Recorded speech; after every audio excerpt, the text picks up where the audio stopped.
মাঘ মাস থেকে শুরু করে মানে 6 মাস লাগে।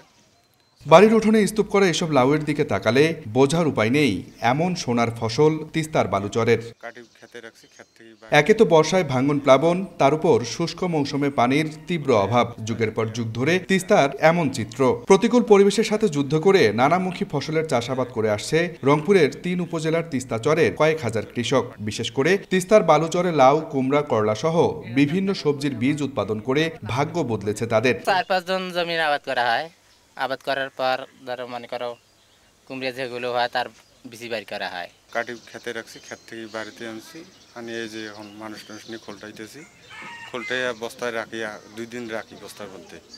তারপর হলো চারিতে ভেজে রেখে তারপর তুলিয়ে রোদে দিয়ে শুকাই। 30 জন মাটি আবাদ করছি। দোন করা 8 মন করে বিছিয়া হইব, আর 18,000 টাকা 17,000 টাকা মন বিক্রি করবো। লাউ, কুমড়ে, ডাঙা শাক এরা সবাই আবাদ করে।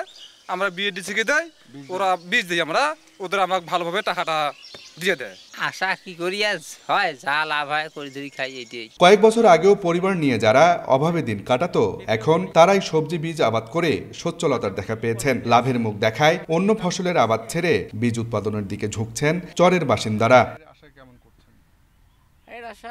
বিএডিসির পাশাপাশি বিভিন্ন কোম্পানির প্রতিনিধিরা কৃষকদের বাড়িতে এসে ক্রয় করে নিয়ে যায় এসব বীজ। কোম্পানির মোড়কে পরবর্তীতে ভিত্তি বীজ হিসেবে বিক্রি হয় দেশের বিভিন্ন অঞ্চলে। কৃষি বিভাগ বলছে পর্যাপ্ত সেচ সুবিধা আর প্রশিক্ষণের ব্যবস্থা করা গেলে উত্তরের অর্থনীতিতে ব্যাপক ভূমিকা রাখবে চর কৃষি। 1,500 টাকা করে আমার কেজি দেয়। আমার লালতির কোম্পানি, আমি মানে কন্ট্রাক্ট গ্রোয়ার্স হিসাবে কাজ করি।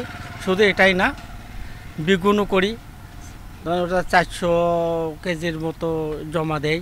বিভিন্ন দেশের সাথে ওদের কন্ট্রাক্ট আছে, বিভিন্ন দেশে দেয়, শুধু বাংলাদেশে তো এত বীজ নিতে পারবে না। কিছু কিছু কোম্পানিও এখানে কিন্তু ইন্টারভেন করেছে এবং তারা কিন্তু কৃষকদেরকে দিয়ে বীজ উৎপাদন করছে, বিশেষ করে মিষ্টি কুমড়া, লাউ, চাল কুমড়া এ ফসলগুলো মৌসুম ভিত্তিক যে সমস্ত সবজি হয়ে থাকে, রংপুরের জন্য খুবই ইতিবাচক একটি বিষয়। তো আমরা যদি চরের কিছু সুযোগ সুবিধা সম্প্রসারণ করতে পারি, বিশেষ করে সেচ, এখানে সেচের পানির বড্ড অভাব, আর সেই সাথে আমরা চরের কৃষকদের যদি কিছু প্রশিক্ষণের ব্যবস্থা করতে পারি, আমরা যত বেশি করতে পারবো, আমরা তো করছি, কিন্তু যত বেশি করতে পারবো সেক্ষেত্রে কিন্তু আমাদের এই আউটপুটগুলো আরও বেশি পাবো। রংপুরের গঙ্গাচড়া, কাউনিয়া ও পীরগাছা উপজেলার চরাঞ্চলে প্রায় 700 হেক্টর জমিতে এবার বিভিন্ন সবজির বীজ উৎপাদন হয়েছে, যার বাজার মূল্য প্রায় 100 কোটি টাকা। এটা কিন্তু আমাদের আব্দুর রশিদ জীবন, সময় সংবাদ, রংপুর।